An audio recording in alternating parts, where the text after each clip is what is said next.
Alors, bonjour à tous. Aujourd'hui, on va s'intéresser à la parabole du semeur. Comme vous le savez, dans la Bible, Jésus parle beaucoup en paraboles. Ce sont des devinettes ou des histoires, comme des histoires d'enfants presque, qui nous invitent à la réflexion. Donc en parlant en métaphore et en devinettes, Jésus s'adresse directement à notre cœur et essaye de nous faire passer un message. C'est d'ailleurs le cas dans la parabole du semeur.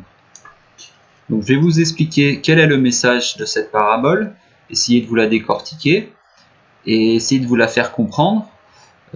Si vous trouvez que les paraboles c'est quelque chose de dur à comprendre, eh bien c'est normal, moi aussi. En les lisant comme ça, on peut se demander mais qu'est-ce qu'il essaye de nous dire? Donc il faut lire attentivement et essayer de comprendre. Vraiment, Jésus, par ses paraboles, il s'adresse à notre esprit, il essaye vraiment de nous faire passer des émotions et il nous invite vraiment à la réflexion.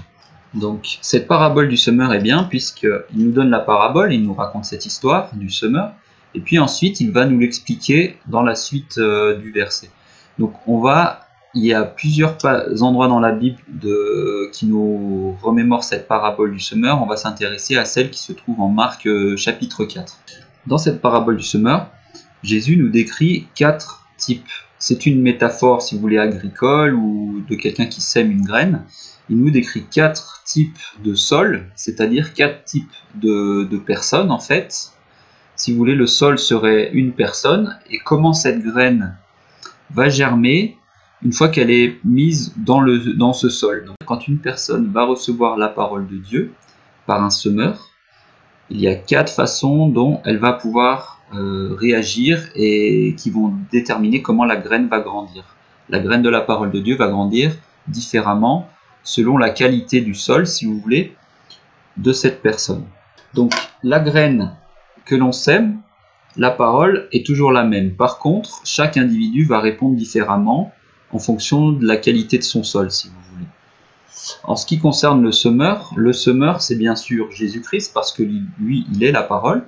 C'est lui qui a évangélisé, qui nous a montré comment faire. Donc, le semeur, c'est bien sûr Jésus, mais au-delà de ça, c'est toute personne qui va venir vous parler de la parole de Dieu, vous évangéliser et essayer de vous faire comprendre la bonne nouvelle. Donc le semeur, par exemple, moi je serais un semeur, en ce moment, j'essaie de vous faire comprendre la parole de Dieu. Et vous allez recevoir cette graine que j'essaie de semer d'une façon qui va être déterminée par ces 4 types de sol, si vous voulez. J'espère que c'est clair. Donc allez, c'est parti, on y va tout de suite, en Marc chapitre 4, verset 1. Alors, Marc chapitre 4, verset 1, on nous explique le contexte de à quel moment Jésus donne cette parabole à des gens, en fait. Allez, c'est parti. Donc, Marc chapitre 4, verset 1. Jésus se mit de nouveau à enseigner au bord du lac. La foule se rassembla autour de lui, si nombreuse qu'il monta dans une barque où il s'assit, sur le lac. Toute la foule était à terre sur le rivage. Il leur enseignait beaucoup de choses en paraboles, il leur disait dans son enseignement. Donc, Jésus met en place les personnages de cette histoire. Écoutez, un semeur sortit pour semer. Comme il semait, une partie de la semence tomba le long du chemin. Les oiseaux vinrent et la mangèrent. Donc, dans le début de cette parabole, on nous pose les personnages. Voilà, un semeur vient et sème ses graines. Et quand il sème, si vous faites un peu de jardinage, vous le savez, c'est très dur de mettre les graines là où vous voulez, quoi. Vous en mettez toujours un peu à côté, ou vous en mettez trop ou pas assez, en fait. Donc là, il y en a une partie de sa semence, de ses graines, qui tombe le long du chemin. Donc en fait, on voit qu'elle tombe pas vraiment dans le champ, elle tombe dans la partie un peu plus dure, un peu plus tassée, là peut-être où les gens marchent, le long du chemin. Et donc, qu'est-ce qui arrive à ces graines? Les oiseaux viennent et les mangent. On ne va pas rentrer dans le détail, on va continuer à lire. Alors, ensuite, une autre partie tomba dans le sol pierreux, où elle n'avait pas beaucoup de terre. Elle leva aussitôt, parce qu'elle ne trouva pas de terrain profond. Mais quand le soleil parut, elle fut brûlée et sécha, faute de racines. Donc ça, c'est le deuxième cas de ces graines qui tombent. Alors les premières tombent le long du chemin, le sol est très rugueux, elles sont dévorées par les oiseaux en fait. Elles ne rentrent même pas en terre, tellement le sol est dur. Les deuxièmes, l'autre type de sol, c'est que la graine tombe dans un sol pierreux. Donc il n'y a pas beaucoup de terre, il y a un peu de terre, mais le sol n'est pas très bon. Et les graines lèvent aussitôt, c'est-à-dire qu'elles commencent à germer, parce que le terrain n'est pas très bon. Mais qu'est-ce qui arrive ensuite? Le soleil apparaît, les petites graines sèchent et brûlent en fait, et elles n'ont pas eu le temps en fait de faire des racines. Alors le troisième cas, où est-ce que va tomber cette graine en fait? On le lit dans la suite. Alors, une autre partie tomba parmi les ronces. Les ronces poussèrent et l'étouffèrent. Elle ne donna pas de fruits. Donc la troisième graine, elle tombe dans le sol. Malheureusement, c'est pas un sol pierreux, mais c'est un sol qui est déjà envahi par des ronces.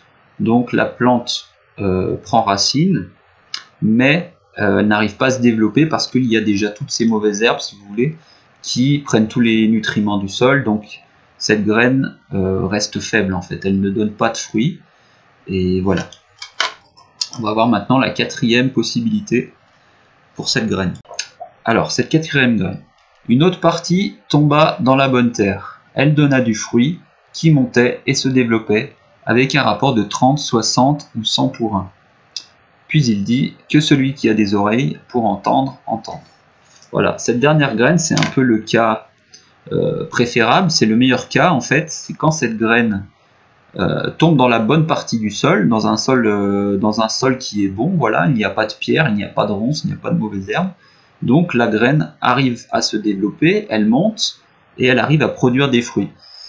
Pour un rapport de 30, 60 ou 100. Vous savez que quand une plante germe, elle fait des graines à son tour et ensuite ces graines se disséminent et font d'autres plantes. Donc on voit qu'il y a un rapport plus ou moins fort entre chaque graine en fait. Mais quoi qu'il en soit, cette dernière graine, elle tombe dans le sol bon, elle se développe, elle fait des racines et elle produit des fruits.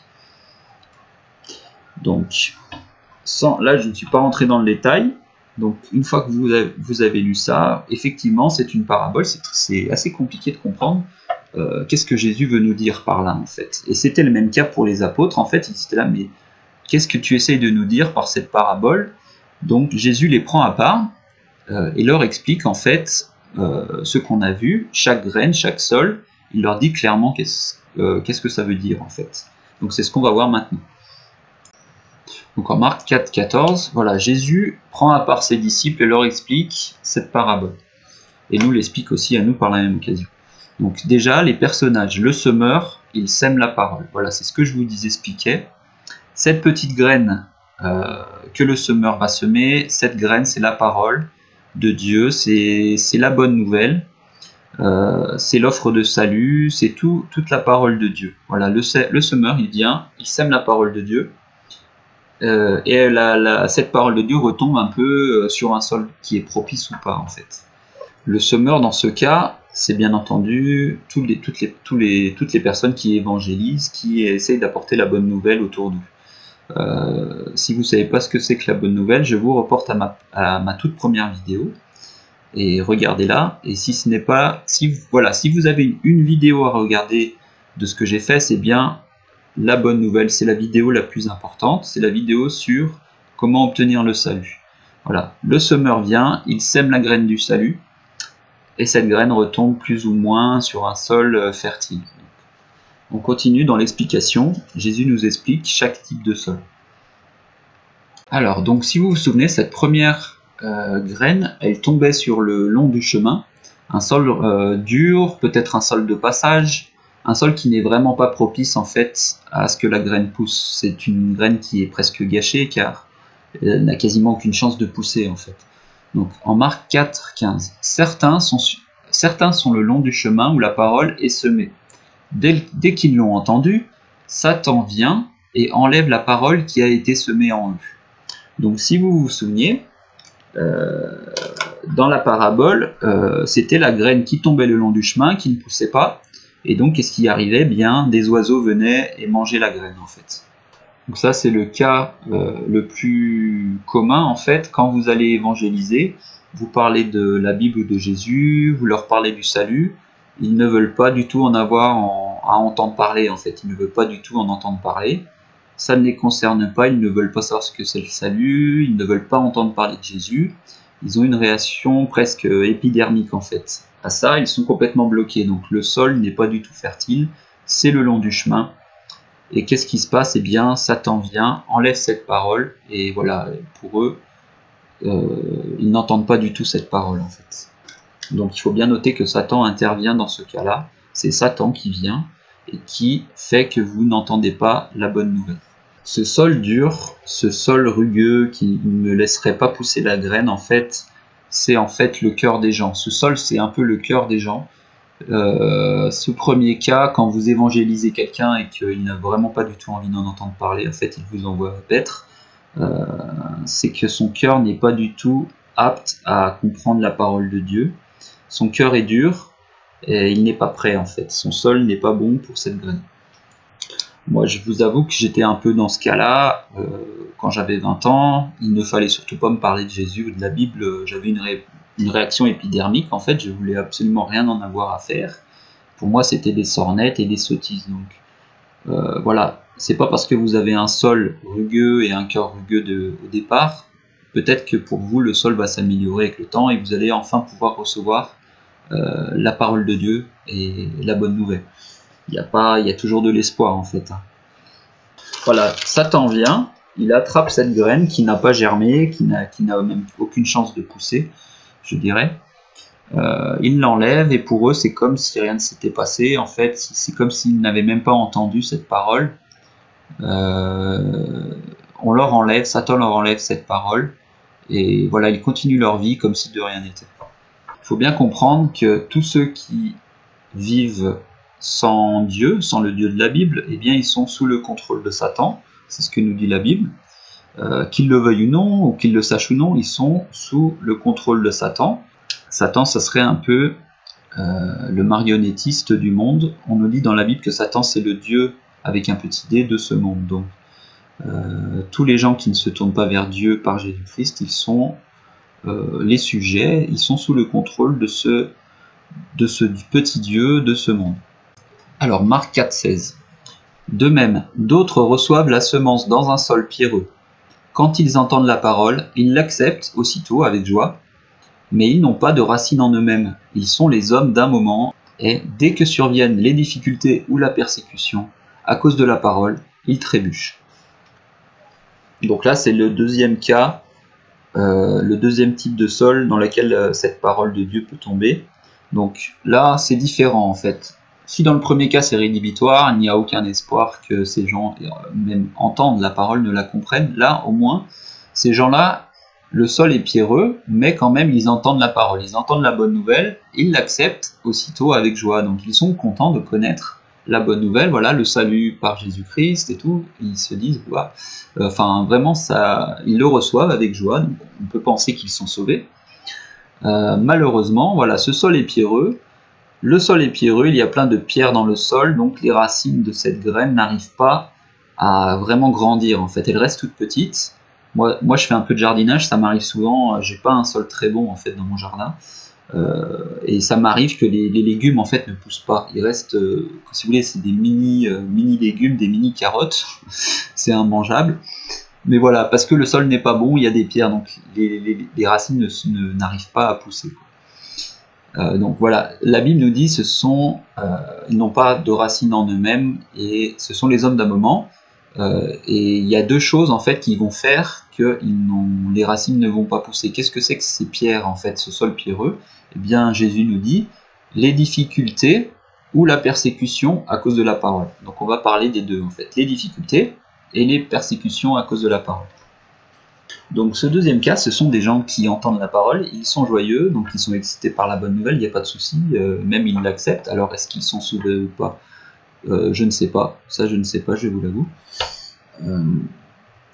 Par contre, une fois que vous connaissez la bonne nouvelle, vous commencez à suivre Jésus-Christ, et bien là, il va se poser des difficultés et des persécutions. Donc les difficultés, on va en parler tout de suite. Donc la Bible est claire que quand vous suivez Jésus, quand vous suivez la Bible, et quand vous essayez d'évangéliser, vous allez avoir des difficultés. Ce sont des tests que Dieu vous met sur votre chemin pour essayer de tester votre foi. Si Dieu, lorsqu'on suit la Bible, ne nous mettez aucune difficulté et tout était facile dans notre vie en fait, eh bien, comment est-ce qu'on pourrait lui prouver notre amour, notre foi par ces difficultés? Eh bien, il y a deux cas, soit on persévère, soit on arrive à passer outre toutes ces épreuves qu'il nous met en fait. Soit, comme cette deuxième graine, eh bien, ça nous fait changer d'avis, voilà. Oui, j'ai envie d'être sauvé, Seigneur, mais bon, là, ça me provoque quand même quelques petites épreuves et je m'y attendais pas et c'est très dur. Oui, le Seigneur nous fait passer, nous chrétiens, par des épreuves très difficiles. Mais par ces petites épreuves, ou plus ou moins petites, en fait, ça peut être des grosses épreuves dans votre vie, hein, Dieu teste notre foi. La deuxième graine, elle flétrit dès qu'il y a une petite épreuve ou une petite difficulté. Alors que, on verra plus tard que la quatrième, elle persiste et signe, Jésus-Christ est Seigneur, et voilà, il a une très grande foi pour Dieu. Alors, la deuxième chose que Jésus nous dit qui fait que ces graines n'ont pas pris racine, c'est qu'ils vont subir des persécutions à cause de la parole. Donc, si ces épreuves, Dieu peut nous mettre dans des épreuves parce que nous suivons Christ, la deuxième chose, c'est que nous allons subir des persécutions parce que nous avons la parole. À cause de la parole, vous serez persécutés. C'est ce que Jésus nous a dit quand il nous a dit de porter la croix. Prenez votre croix et suivez-moi, et ne vous attendez pas à ce que ça soit quelque chose de facile en fait. Ça va être très dur. Et c'est là qu'il faut persévérer. Les persécutions, c'est qu'on va sûrement se moquer de vous. Vous allez peut-être vous séparer dans votre famille, voilà. Vous allez être moqué ou les gens vont vous ridiculiser. Ça, ce sont les persécutions. Ça, c'est un peu le soft, hein, parce qu'après les persécutions très dures, dans les pays du Moyen-Orient, par exemple, si vous dites que vous êtes chrétien, là, vous pouvez aller jusqu'à vous faire tuer. Donc là, ce sont des persécutions à un cran au-dessus, on va dire. Hein. Nous, on a des persécutions en Occident qui restent assez soft. Hein. Mais quand même, des persécutions qui nous font souffrir parce que nous osons porter la parole de Dieu, et dans un monde qui n'est pas prêt à l'accepter. La plupart des gens n'ont pas envie d'entendre parler de Dieu, et c'est très dur, ça fait des persécutions, il faut là retourner et avoir une foi très forte en fait. Voilà, la Bible parle aussi du métal qui est testé par le feu, par ces tribulations, ces persécutions, ces difficultés. À quoi servent en fait? Pourquoi Dieu nous fait passer par ça?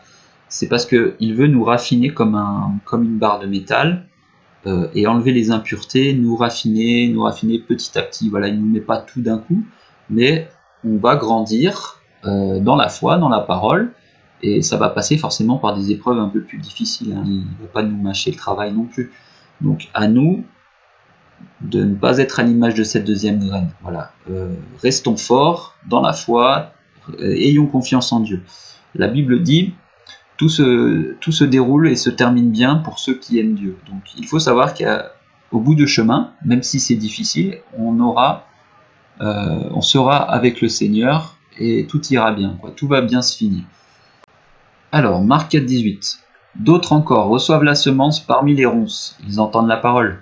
Mais les préoccupations de ce monde, l'attrait trompeur des richesses et les passions en tout genre pénètrent en eux, étouffent la parole et la rendent infructueuse. Donc là encore, alors on est dans une progression en fait. Vous avez vu dans le premier cas, la graine ne pousse pas du tout. La deuxième, elle pousse, mais elle est très faible, elle n'a pas de racines. Là, la semence pousse, elle a des racines, donc on peut penser que là, c'est encore un cas où les gens sont quand même sauvés, mais elle est étouffée par ces ronces en fait. Qu'est-ce que c'est que ces ronces? Eh bien, Jésus nous dit, alors il y a trois choses. Les préoccupations de ce monde, l'attrait trompeur des richesses et les passions en tout genre. Ce sont ces trois choses, les trois ronces qui vont faire que la graine va être infructueuse. Une graine infructueuse, c'est-à-dire qu'elle ne va pas produire de fruits ni de graines. Donc on va voir ces trois ronces en fait. Et on va commencer alors par les préoccupations de ce monde. Donc, quand vous voyez autour de vous les gens qui n'ont pas la foi en fait, ou qui ne sont pas dans une relation à Dieu, qu'est-ce qui les préoccupe dans la vie en fait? Ce qui les préoccupe surtout, c'est qu'est-ce que je vais manger ce soir, qu'est-ce que je vais mettre comment je vais m'habiller demain, est-ce que je vais avoir assez dans mon frigo, voilà, est-ce que mon travail, est-ce que je vais trouver du travail, est-ce que je vais avoir un avancement ou une augmentation.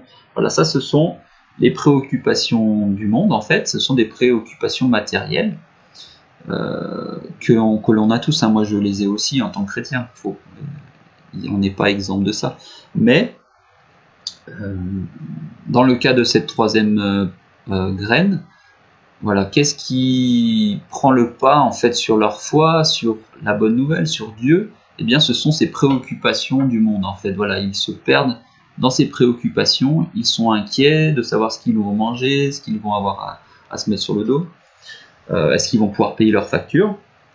Dieu nous demande plutôt d'être dans la confiance, et voilà, la Bible nous dit, déjà trouvez-moi, trouvez Dieu, et ensuite Dieu il va vous bénir en fait, il vous bénira, et ne vous préoccupez pas trop des choses matérielles, ne vous attendez pas à être extrêmement riche, ni pauvre en fait, avec Dieu, Dieu nous donnera notre pain quotidien, et ce que l'on a besoin pour vivre. Donc il ne faut pas que ces préoccupations matérielles prennent le pas sur notre foi, sur nos prières, sur notre amour pour Dieu en fait.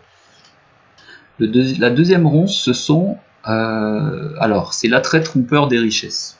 Alors il faut bien comprendre que ce n'est pas l'argent en soi qui est le problème, c'est l'amour de l'argent, comme nous dit la Bible. L'amour de l'argent est la racine de tous les maux.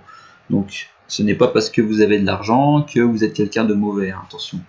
C'est encore une fois une question de priorité. Quelle est la priorité dans votre vie? Est-ce que c'est d'amasser des fortunes, de vivre dans le luxe, dans le confort, même presque insensé, quoi. Typiquement les toilettes en or, quoi. La Bible nous enseigne que cet attrait des richesses, c'est très trompeur, c'est l'attrait trompeur des richesses. On pense qu'en amassant des richesses, on va trouver le bonheur. Bon, c'est un peu des platitudes que je vous dis, mais on le sait tous. Voilà, l'argent ne fait pas le bonheur. Voilà, c'est un truc assez connu. Mais est-ce que vraiment on ressent ça dans son cœur? Quelle est la priorité? Est-ce que la priorité vers Dieu, ou alors plutôt de notre vie d'amasser des fortunes inutiles? Là, on a eu le Black Friday, par exemple. Pour moi, c'est typiquement l'attrait trompeur des richesses. Voilà, amasser des choses qui vont s'entasser dans nos placards et prendre la poussière. Est-ce que c'est ça notre priorité dans notre vie, ou alors c'est d'être spirituel et de se tourner vers Dieu? Donc ça, c'est la deuxième ronce qui peut nous écarter en fait et nous rendre infructueux. D'ailleurs, petit aparté, vous voyez souvent des documentaires ou des reportages sur des gens qui ont gagné au loto, qui finalement ils gagnent des millions, mais ils sont quand même très déprimés et ils ont des problèmes en plus qu'ils n'avaient pas avant, et finalement ils souhaiteraient presque n'avoir jamais gagné au loto. Donc ça, il faut vraiment se méfier de l'attrait trompeur des richesses. Donc on voit ces gens très riches, ils ont l'air très heureux avec leur Ferrari et leur grand train de vie en fait, mais en fait ils sont aussi malheureux que les pauvres en fait. C'est juste qu'ils ont un peu plus de confort, mais c'est pas ça qui va leur donner le bonheur en fait. Voilà, vous ne serez jamais satisfait, votre vie ne sera jamais épanouie si la seule chose que vous faites, c'est d'amasser des fortunes, d'amasser des richesses en fait. Ça ne vous remplira jamais de joie et de paix comme le fait de connaître Dieu. C'est ça qui va vous rendre heureux dans la vie et vous donner un sentiment de plénitude et d'accomplissement. Amasser des richesses ne le fera jamais, j'en parle d'expérience. Voilà, essayons de vivre des vies simples, alors ni dans la pauvreté ni dans la richesse excessive, mais voilà, Dieu nous donnera le pain quotidien, faisons-lui confiance, et voilà. On va aller quand même en Proverbe 30, parce que David, dans ce proverbe, nous donne vraiment la position médiane.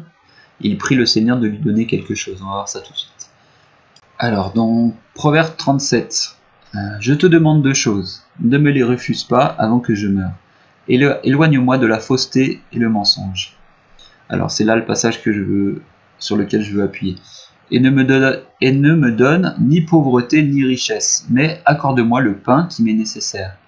sinon je risquerais une fois rassasié de te renier et de dire qui est l'Éternel. Ou, après avoir tout perdu, de voler et de m'en prendre au nom de Dieu. Donc on a deux cas extrêmes. Alors, le riche et le pauvre, David, lui, il prie pour qu'il ne soit ni riche ni pauvre, en fait. Une position médiane où on fait confiance à Dieu pour notre pain quotidien. Parce qu'il ne veut pas deux choses. Il ne veut pas qu'une fois rassasié, le risque de renier le Seigneur. Voilà, si vous êtes très riche, eh bien, il y a une chance que vous vous dites, eh ben, j'ai réussi par moi-même, j'ai pas besoin de Dieu, j'y arrive très bien tout seul. Voilà, il a peur de ça, David. Hein. Et aussi, il a peur de quoi? Après avoir tout perdu, de voler et de m'en prendre au nom de Dieu. Voilà, il a peur que s'il devient très pauvre, il va avoir pas d'autre choix que de se mettre à voler. Ou voilà. Donc, David, dans ce proverbe, il prie Dieu, en fait, de ne garder ni dans la pauvreté, ni dans la richesse, une position médiane, et en lui faisant confiance pour tous les besoins matériels. Alors, la troisième ronce qui peut empêcher cette graine de pousser, Jésus nous dit, ce sont les passions en tout genre. Les passions en tout genre pénètrent en eux, étouffent la parole et la rendent infructueuse. Donc, ce qui peut faire que la parole, on reçoit la parole, on reçoit la bonne nouvelle, peut-être on est sauvé, mais on est infructueux, c'est que viennent s'ajouter à ça des passions en tout genre. Alors, les passions en tout genre, il faut bien comprendre, ce ne sont pas forcément des péchés.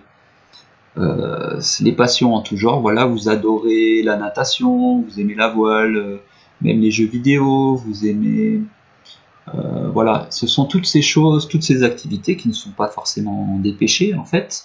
Ce qui fait que ça devient des péchés, c'est qu'on, comme tout à l'heure, on les met dans des priorités, on les fait passer avant Dieu, en fait, voilà. C'est le cas, par exemple, des gens qui sont addicts aux jeux vidéo, et bien là, il n'y a rien de mal à jouer à des jeux vidéo, mais si ça devient vraiment une addiction, là, ça devient un péché, parce qu'on fait passer cette passion, en fait, dévorante avant Dieu. Il faut avoir dans la vie un équilibre entre nos passions qui sont pas, comme je vous le disais, pas forcément des péchés, et Dieu. Et Dieu, bien sûr, il veut qu'on fasse passer Dieu avant toute chose, en fait.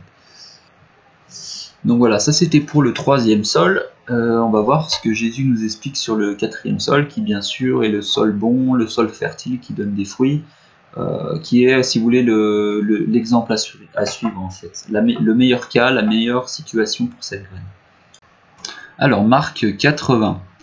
D'autres, enfin, reçoivent la semence dans la bonne terre. Ce sont ceux qui entendent la parole, l'accueillent et portent du fruit, avec un rapport de 30, 60 ou 100 pour 1. Donc là, oui, c'est le meilleur cas pour cette graine. En fait, elle tombe dans le bon sol, un bon sol qui n'a ni ronces ni pierres, qui n'est pas de la terre battue. La plante peut vraiment pousser, faire des racines, se développer et faire des fruits et des graines. Donc c'est ce qu'on nous dit dans ce rapport de 30, 60 ou 100 pour 1, voilà. Ceux qui entendent la parole, c'est-à-dire ceux de ce quatrième cas, ils entendent la parole, ils l'accueillent, et cela fait qu'ils portent du fruit, avec un rapport de 30, 60 ou 100 pour 1. Alors, qu'est-ce que c'est que ces fruits? Voilà. Ces fruits, ce sont les personnes que vous, en tant que chrétiens, ce sont les œuvres, si vous voulez, les bonnes œuvres que nous faisons pour Dieu, qui seraient alors principalement évangélisées. Comme cette graine pousse en fleurs et produit des fruits et des graines, voilà, c'est la multiplication des graines. Un chrétien, c'est donc cette graine dans ce sol, il reçoit la parole, ensuite il comprend la parole, il est sauvé, et ensuite il va partager la parole avec d'autres personnes, et voilà, il va transmettre cette graine, et dans un sens, cette plante devient un semeur. Elle devient un semeur, elle va se multiplier par 30, 60 ou 100. Chaque chrétien va évangéliser ou faire des œuvres pour Dieu qui seront différentes, mais toutes sont bonnes. Voilà. Il y en a qui auront un rapport de 30 pour 1, d'autres de 100 pour 1. Mais 30 pour 1, c'est déjà très bien. Voilà. Il ne faut pas se culpabiliser parce que vous faites moins d'œuvres que quelqu'un d'autre. Faisons des œuvres pour Dieu, c'est clair, et il ne faut pas rougir parce qu'on en fait peut-être un peu moins qu'un autre. Il ne faut pas être dans une attitude de compétition ou une attitude de se rabaisser. Oh ben moi j'ai fait un peu moins d'œuvres pour Dieu. Non, Dieu il voit nos œuvres et il en est ravi. Ce n'est pas évident d'évangéliser, surtout en France à l'heure actuelle. Donc accueillons, portons du fruit dans la joie, avec courage, avec sagesse et avec patience. Et voilà, Dieu voit nos œuvres et c'est la moindre des choses qu'on peut faire pour lui. Voilà, une chose que les non-croyants ont du mal à comprendre sur les chrétiens, c'est notre désir vraiment de faire des œuvres pour Dieu, d'évangéliser, d'apporter la bonne nouvelle autour de nous. C'est un truc que je vois quasiment tout le temps dans des chrétiens qui ont beaucoup de foi. Ils ont leur priorité dans la vie, en fait, si vous voulez, c'est d'évangéliser. Évangéliser, parler de Dieu autour d'eux, expliquer la Bible, ou voilà, faire des œuvres pour Dieu, ça peut être autre chose, ça peut être participer à l'église, ou voilà, faire toutes ces bonnes œuvres pour Dieu. Nous, en tant que chrétiens, ceux qui ont beaucoup de foi, dans le cas de cette quatrième graine, eh bien, nous avons vraiment à cœur de faire ces choses. Voilà, c'est dur à comprendre pour les non-croyants, parce qu'on est en France dans un pays très laïque, où il ne faut surtout pas parler de notre foi, voilà, ça reste chacun chez soi, avec sa foi. Ce n'est pas du tout biblique, ça c'est un truc de francs-maçons, en fait, qui nous ont imposé cette laïcité. La Bible, elle nous demande vraiment, elle nous met, même, j'allais dire, le Saint-Esprit nous met dans le cœur d'évangéliser. C'est notre mission, et c'est ce que nous devons faire. Nous l'avons, en tant que chrétiens, ça à cœur. Donc que ce soit laïque ou pas, eh bien on s'en fout, on va évangéliser quand même. Même si les gens trouvent ça pas normal, eh bien nous le ferons quand même, parce que nous travaillons pour le Seigneur avant tout, et pas pour la République française, hein, si vous voulez. Donc voilà, j'espère que je vous ai bien expliqué tout ça, et bien décortiqué. Voilà, il y a 4 sortes de réactions quand on vous évangélise, ou quand vous évangélisez quelqu'un. Essayez de voir dans quel type de sol vous êtes. Alors, si le premier cas, on est sûr qu'ils ne sont pas sauvés, puisque la graine ne germe même pas, et Satan vient, prend la graine. Donc là, on est sûr que ces gens-là ne sont pas sauvés. Le quatrième cas, c'est évident que les gens sont sauvés. Quand ils entendent la graine, ça pousse, ça donne des fruits, ça se multiplie. Donc là, oui, on a 2 cas. Le cas sûr où ça ne germe pas, et le cas où c'est les conditions optimales. Le deuxième et le troisième cas, j'avoue que je ne saurais pas vous dire s'ils sont sauvés ou pas. La Bible nous dit qu'ils entendent avec joie la parole, mais l'abandonnent. Est-ce que ça veut dire qu'ils ont perdu leur salut? Moi, je pense qu'on ne peut pas perdre son salut. Donc là, je vous avoue que je ne sais pas si c'est deuxième et troisième cas, les gens sont sauvés ou pas. Voilà, Dieu, il connaît le cœur des gens. Le salut, c'est vraiment entre nous et Dieu, en fait. Les hommes, ils savent si vous êtes sauvés par vos fruits. Mais comme nous dit Jésus, il y a des cas où les gens peuvent être sauvés, il n'y a pas du tout de fruits. Ça ne veut pas dire qu'ils ne sont pas sauvés, en fait. Donc, gardons-nous de juger du salut des autres, en fait. C'est vraiment entre chaque personne et Dieu. Donc, je vous avoue que là, je ne sais pas. Donc, la façon dont on reçoit cette bonne nouvelle, ça révèle notre cœur. Si dans le premier cas, on a vraiment un cœur fermé, un cœur très dur, eh bien, cette graine ne pousse pas, Satan vient, l'enlève. En fait, on s'en fout de ce que c'est que la bonne nouvelle, quoi. Et c'est vraiment dommage. Mais il faut bien comprendre que, voilà, ce n'est pas parce que vous avez un sol infertile à un moment de votre vie que ce sol ne va pas s'améliorer. Enlevez les ronces, enlevez les pierres. Et voilà, c'est le dernier conseil que nous donne Jésus. Écoutez, faites très attention à ce que vous écoutez. Ne faites pas juste écouter, mais entendez vraiment. Réfléchissez à ce qu'on vous dit sur le salut, sur la bonne nouvelle, et peut-être là vous enlèverez les pierres et les ronces qui vous entravent. Voilà, j'ai essayé de faire une vidéo un peu plus courte pour le retour sur YouTube. Alors je voulais surtout remercier tous les gens qui se sont abonnés, qui ont mis des commentaires. Je vous avoue que je ne m'attendais pas à avoir autant d'abonnés. Bon, c'est pas PewDiePie, hein, mais quand même ça fait plaisir, quoi. Je m'y attendais pas du tout. Merci Seigneur. Merci Seigneur pour tous ces abonnements, ces commentaires, ça fait vraiment plaisir. Et ça prouve que je fais pas ça pour rien. Et voilà, Seigneur, garde-moi dans ta parole, que je n'égare pas les gens, et que je puisse leur apporter des enseignements dans la mesure de mes connaissances, mais garde-moi humble aussi, et pas trop arrogant, pour que je reste vraiment dans ta parole. Voilà, merci à vous tous, et je vais essayer de continuer comme ça, de faire des vidéos comme avant, il n'y a pas de problème, on va y arriver. Et voilà, que Dieu vous bénisse et à bientôt.